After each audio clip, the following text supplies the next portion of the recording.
मुझे पता है कि इस पर आपके विचार दिलचस्प है। लालच के बारे में मैं कॉरपोरेट के संदर्भ में लालच की बात कर रहा हूँ और इसके बारे में बात करते हुए कई रंग देखेंगे, पर मुझे यकीन है कि यहाँ मौजूद सभी लोग आपका नजरिया जानने के लिए बहुत उत्सुक है। If you use the word greed, अगर आप लालच शब्द का इस्तेमाल करते हैं तो इसका मतलब है कि आप मार्केट इकोनॉमी चला रहे हैं, पर आपके दिमाग में कम्युनिज्म घूम रहा है। आप लालच की बात तभी कर सकते हैं जब आप एक कम्युनिस्ट हों। मार्केट इकोनॉमी में लालच की बात मत कीजिए, बेहतर कानूनों की बात कीजिए। अगर कोई रोज $1 बिलियन कमा रहा है तो उस पर टैक्स लगाइए।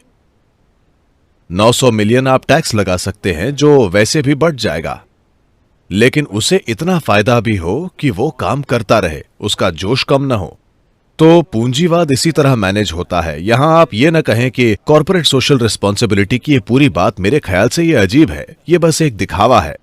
उसके बजाय सरकार अगर प्रशासन के पास जरूरी समझ है तो आप सही किस्म की नीतियां ला सकते हैं जहां बिजनेस बेलगाम विकास कर सकते हैं, लेकिन इससे बाकी समाज को स्वाभाविक रूप से फायदा होगा। ऐसा आसान कानूनों से, टैक्स और दूसरे तरह के कानूनों से किया जा सकता है। बिजनेस के कानून ऐसा कर सकते हैं। सेवा की बात करने की जरूरत नहीं है, लालच की बात करने की जरूरत नहीं है। हर कोई गरिमा के साथ जी सकता है, क्योंकि अगर आप सेवा का फायदा लेते हैं तो आप अपनी गरिमा खो देंगे। अगर आप सेवा प्रदान करते हैं तो आप स्वर्ग जाते हैं। ये दोनों गलत हैं। मेरे ख्याल से सदगुरु कह रहे हैं कि लाभ कमाना एक अच्छी वजह है, और अगर आप इसे लालच कहते हैं तो वो लालच अच्छा है। और लालच अच्छा है? मेरे विचार से लाभ एक ऐसी चीज है जो नहीं। अगर आप लालच की परिभाषा देखें, लालच क्या है? देखिए, कोई इंसान जो अपने ऑफिस या अपने घर पैदल जा रहा है, उसके लिए साइकिल पर जाने वाला इंसान जो उसे साइकिल पर ले जाने से मना कर देता है, वो एक लालची आदमी है। साइकिल चलाने वाला इंसान मारुति कार चलाने वाले को देखता है और उसे लगता है कि वो लालची है। सिर्फ अकेला आदमी मारुति कार चला रहा है, वो मुझे, उसके परिवार को और मेरे परिवार को मारुति कार में ले जा सकता है, क्योंकि भारतीय लोग ठूंस कर बैठ सकते हैं।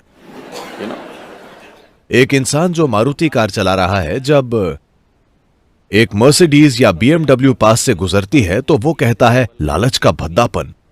एक इंसान जो BMW चला रहा है, वो एक ऐसे इंसान को देखता है जो बुगाटी चला रहा है और उसे लगता है कि वो लालच है। तो लालच क्या है, इसकी परिभाषा को कौन तय करेगा? मैं कह रहा हूं, जब आपने मार्केट इकोनॉमी को चुना है तो आपके जीवन में इस शब्द के लिए कोई जगह ही नहीं है।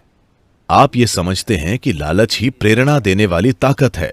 अब ये कानून का काम है कि लालच को इस तरह मैनेज किया जाए कि आपके लालच का लाभ सभी को मिले। एक कहावत है, अफ्रीकी जातियों में एक कहावत है, जब शेर खाता है तो बाकी सबको भी खाना मिल जाता है। तो अगर आप एक शेर हैं तो आपके पास बड़ी क्षमता है। जब आप भोजन करते हैं तो कानून को इस तरह से होना चाहिए कि अगर आप लाभ कमाते हैं तो सभी अच्छे से जी पाएं। लालच या सेवा या कॉर्पोरेट सोशल रिस्पॉन्सिबिलिटी के बारे में बात करने के बजाय मुझे नहीं पता कि वे खुद को इन चीजों में क्यों भटका रहे हैं। तो लाभ को ज्यादा करने पर ध्यान देना चाहिए। हाँ, उचित रूप से टैक्स लगाएं और सभी को फलने फूलने दें।